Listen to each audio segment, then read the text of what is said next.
I spent the last week in Southern California, and I went down there originally for a wedding for Peyton Robertson, who grew up in this parish. She's the daughter of Pamela and Kevin, who are here today. It was a great wedding. We had a good time. It was delightful. She married this remarkable guy from Santa Barbara, Montecito area, Kyle Carter.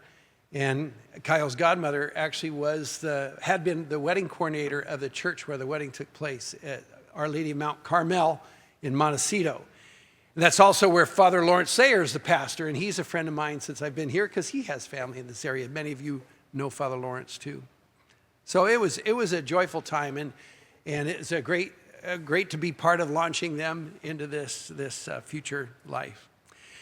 But while I was down there, I also thought I'm going to see some other people and extend it for a little vacation.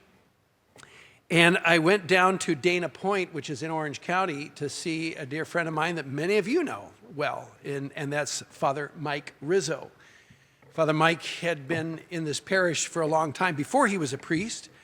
He was married to Rosemary. They had a beautiful marriage. They raised their son John here. They were very involved in the parish, a lot of catechetical things. Faith was central to who they were as a family. But when Rosemary died and young John was in college and starting to move ahead in his life and career, Mike was thinking in his heart, well, what is God calling me to? What's the next thing that God is calling me to? And so through quite a bit of discernment, it became clear to him that priesthood kept tugging at his heart. And so he went to Mount Angel Seminary and was in school around the same time Father Anthony was there. And then was ordained for the Diocese of Orange. He applied there because actually he and Rosemary had planned to eventually settle down in Irvine in that diocese. So it made sense for him, and his son is down there. In fact, Father Mike just baptized his first grandson the other day. So I saw pictures. It was really darling. But I wanted to be there especially for the weekend because I wanted to hear Father Mike preach. Father Mike Rizzo is the pastor of St. Edward Parish there in Dana Point. In fact, as the previous Mass was letting out, I was going to concelebrate for their 9 o'clock Mass. And somebody walking out looked at me and said, "Are you the priest from Lake Oswego?" I went, "Yes, how would you know that?" Well, she is a young woman who just took a job up here at Nike, and that's her home. She was home visiting family. And so I said, well, I'll see you in church.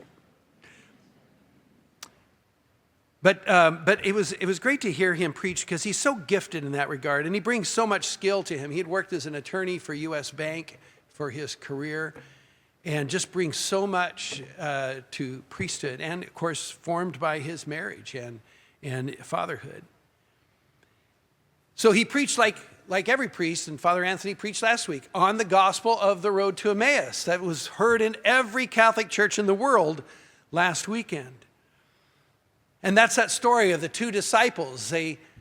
They're leaving Jerusalem, and they were there for what they thought would be great, wonderful things, but then Jesus was crucified, and it just broke their hearts, and everything came crashing down. And even though they'd heard stories that he's risen, they just can't believe it. And so they're downcast. St. Luke describes them as being downcast. And you hear it in their voice, they're discouraged. Jesus comes along and walks with them, but they're prevented from recognizing him, which I think is just very funny, very humorous, you know. He asks, well, what are you talking about? Oh, all the things that happened in Jerusalem recently. And he said, what things? You know, here is Jesus, the Son of God, all-knowing, and he's saying, what things? You know, you have to he's messing with them a little bit. But he wants them to tell the story. He wants them to tell the story. And what's filling their heart is the discouragement. Because, you know, all these things that he had done and how marvelous he was, but then he was killed, he was crucified, and now some are saying that he's risen, and here's the line that Father Mike keyed in on. We were hoping that he would be the one to redeem Israel. We were hoping that he would be the one to redeem Israel. Because that's a very human experience. Because we were hoping, but obviously our hopes are not going to happen, is how they're feeling. They're still in that despair. We were hoping, and we go through this. We were hoping things would have been better by now. We were hoping we'd get through this illness. We were hoping that my career would have taken a better turn. We were hoping. We feel that kind of discouragement in our lives sometimes, and it's hard to break out of that. But here's what Jesus responds with, because their hope is still important and essential, and he wants to restore that for them. Here's what he says. Jesus replies, but they don't know that he's Jesus yet. Was it not necessary that the Christ should suffer these things and enter into his glory? And then beginning with Moses and the prophets, Jesus describes everything in the Old Testament that points to the cross and said, this is part of the story. And it's a victory of the cross and also points to the resurrection. Your hopes are well-founded. Don't give up on your hopes, is what he's saying. And the cross is part of the story. Don't be discouraged by the crosses that we bear in this life. The cross always leads to the resurrection. That's the hope that Christ wanted them to hear. And then they finally recognized him in the breaking of the bread. And of course, there were several more encounters with the risen Lord after that until he ascended into heaven. But that's their mission now, is to tell people, give other people that hope. And today we have the Feast of the Good Shepherd, or where we listen to the scriptures and hear about the Good Shepherd in the Psalm. You know, the Lord is my shepherd. There's nothing else that I need. Nothing else that I need if the Lord is my shepherd. And we now understand Christ is the Good Shepherd. He fulfills that hope. And he's calling us as he tells us, my sheep hear my voice. They listen to me and they follow me. We're called to listen to the voice of the shepherd. And that's the call that comes through scriptures, through personal prayer, through the preaching, through St. Peter's preaching. We hear about this in the Acts of the Apostles.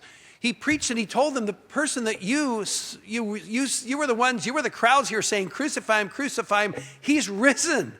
He's risen. And he wants you to be part of his life. And they were cut to the heart because they didn't realize who he was. And they say, what are we to do? Now they're open. They're hearing him through the preaching of Peter. What are we to do? And they're ready to do. 3,000 people were baptized that one day. That's an entire parish, a large parish. 3,000 people in one day because they heard the voice of the shepherd through the church, through the mission of the church, St. Peter and the disciples. This is also, because the Good Shepherd, that emphasis, it's also recognized as World Day of Prayer for Vocations, where we pray for people to respond to those fundamental calls, how we're called to serve the Lord. And at the Second Vatican Council, our church clarified the fundamental vocation we all have is the call to holiness. It doesn't matter what your state of life is. All of us are called to holiness, union with Christ, through his word, through the sacrament, through living the gospel as we're called to. So that's for every single one of us, the universal call to holiness. But then among the followers of Jesus, we're also called to diaconate and priesthood, to holy matrimony, to religious life, to single life. There are different ways, different states of life in which we live out that vocation, and those themselves are callings or vocations. We got to celebrate that at the wedding, a calling to matrimony. And this young couple starts in this new vocation in the way they're called to serve Christ. And it was important to them to have Christ as part of their calling. I know for myself, when I heard the call to priesthood, for me, it was while I was still in high school and still wondering what God has in store for me. And that's the first time I started thinking about the priesthood. For Father Anthony, as he shared his story, he was 15 years working in IT and had a good career. But then in service and ministry, something started to tug at his heart toward priesthood. And then for Father Mike, it wasn't until after he was widowed and had raised a son.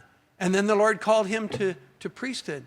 It just reminds us, you never know when the Lord might be calling you to something, some way to live, or to live more fully the state of life you're already in.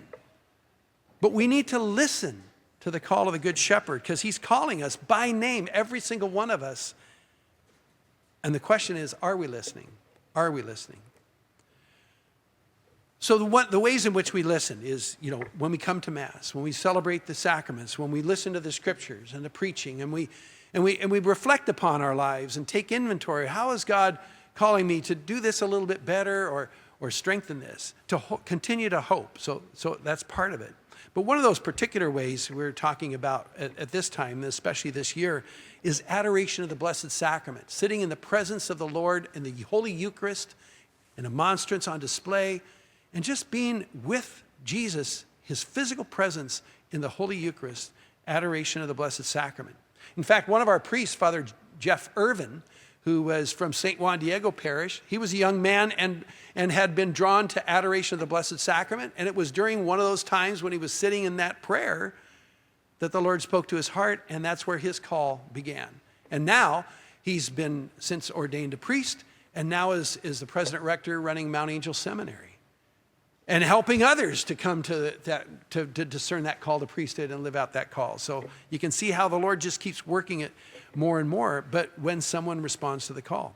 Well, one of the ways we're promoting adoration here in our parish is through the book that we gave out at Christmas, 33 Days to Eucharistic Glory. We still have several copies available. And there are, right now we're hoping to have parishioners participate in that, the 33 days, the 33 daily meditations. One in that book, it has 33 daily meditations that culminate on a particular feast of the year. It could be any particular feast. And so for this season, we're aiming toward the Feast of Corpus Christi, which is June 7th, the Feast of the Body and Blood of Christ, right? And so to culminate there, we have to start at this time. And so there are two groups forming to have some discussion and interaction that way. And one is on Sunday and one is on Wednesday. The information's in the bulletin, and you can find it at the parish website. Or you might choose to start that book. It's been sitting on your shelf, and you say, I should get around to reading that someday. This might be the time. And if you do, if you start on May 6th, then it will culminate the 33 days on the Feast of Corpus Christi. That's how it's designed, starting on May 6th. Or you may decide to start earlier because you know yourself and you say, I know I'm going to miss a couple days here and there, so I'm just going to start now, and then I'll celebrate that. Somebody might choose to do that as a couple. Do those meditations as a couple and discuss them each day. It's only about 10 to 20 minutes of reading and then a little reflection. Or might choose to do it as a whole family and reflect that as a family. Just talk about the Eucharist. And there's great insights in that, to read that to each other, to read these meditations. They're beautifully done. I've read a lot of books by Matthew Kelly, but this, I think, is by far his best. And it's just, it just awakens that desire for the Blessed Sacrament. Again, this will all culminate on the Feast of Corpus Christi, and then we'll invite parishioners to stand. It culminates with this prayer of consecration to the Eucharist, where individuals who've done this will say, I give my life to Christ as I know him and have come to know him in the Blessed Sacrament, in the Holy Eucharist. And so it's another way to deepen our walk with Jesus Christ. And that, of course, reminds us of the gift of priesthood and the Holy Mass and the sacrament, and draws us in deeper. One of the signs of the fruitfulness, too, of the Blessed Sacrament is how it touches hearts of those who are called to priesthood and those who serve in this archdiocese and also are studying at Mount Angel, as I mentioned. This is also a season where we're mindful of that and how we can support those who are seminarians studying and being formed right now to be priests, and that's through the Archbishop's Catholic Appeal. Father Anthony spoke about that last weekend. And in the bulletin this week, there's information about it on the front page about all the things that are supported, to seminary formation and diaconal for deacons, like Deacon Kevin, the formation, promotion of vocations, but also for our retired priests, the senior status priests, to assist them in gratitude for so many years of service. But it also programs go to parish evangelization and formation in Catholic schools. There are a lot of things supported by the Archbishop's Catholic Appeal. But it's another way for us to give back in gratitude for all that we have received through the faith.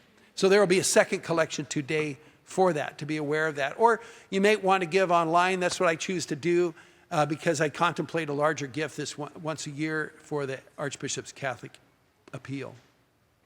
But I'd like to conclude with a reflection from Pope Leo XIV. As I mentioned, this is also World Day of Prayer for Vocations. And what he wrote about that, because it ties in a lot of these themes that we've been reflecting upon this morning. And here's what he writes. And this has to do especially with adoration. Only the one who pauses, listens, prays, and welcomes the shepherd's gaze can say with confidence that I trust him. Life with him can truly be beautiful. I want to walk this path with Jesus, a path of beauty, a path of beauty. And Pope Leo goes on, what is more extraordinary is that in becoming his disciple, one truly becomes beautiful. Beautiful as we reflect because the beauty of God transforms us. Remember, we're made in God's image and likeness. God is above all things beautiful. And he sees us as beautiful, and he wants to awaken that in us and when we recognize our call, the call of the Good Shepherd, and to be his disciples. In fact, Pope Leo quotes this theologian named Pavel Florensky, who wrote, asceticism, that is the spiritual life, prayer and the discipleship. Asceticism does not merely produce a good person, but a beautiful person. That's what we're called to, something greater, something greater. And that's how Christ's presence is revealed, especially in the lives of saints. But we're all called to be saints. Well, hopefully the light of Christ shines more in our hearts, and that's reflected to others, and they're drawn to the beauty of who Christ is. It's part of the work of evangelization. You know, one way to evangelization has been described, it's one hungry person who's found bread, letting everybody else to know where the bread is. Here it is. Here it is. This is the answer to our needs. And when we find Christ in our lives, we should be drawing people to that light, to that hope that Christ gives us. In fact, Pope Leo writes, we must urgently recommence our vocational ministry. Everyone is part of this vocation, to renew our commitment to evangelization. But here he writes finally to young people in particular. We can all hear ourselves a call in this to some degree, but to young people in particular. Dear young people, listen to this voice of the Good Shepherd. Listen to the voice of the Lord who invites you to a full and fruitful life, calling you to put your talents fully to use. Make time then for Eucharistic adoration. Meditate faithfully on the Word of God so that you may put into practice each day and participate actively and fully in the sacramental and ecclesial life of the church.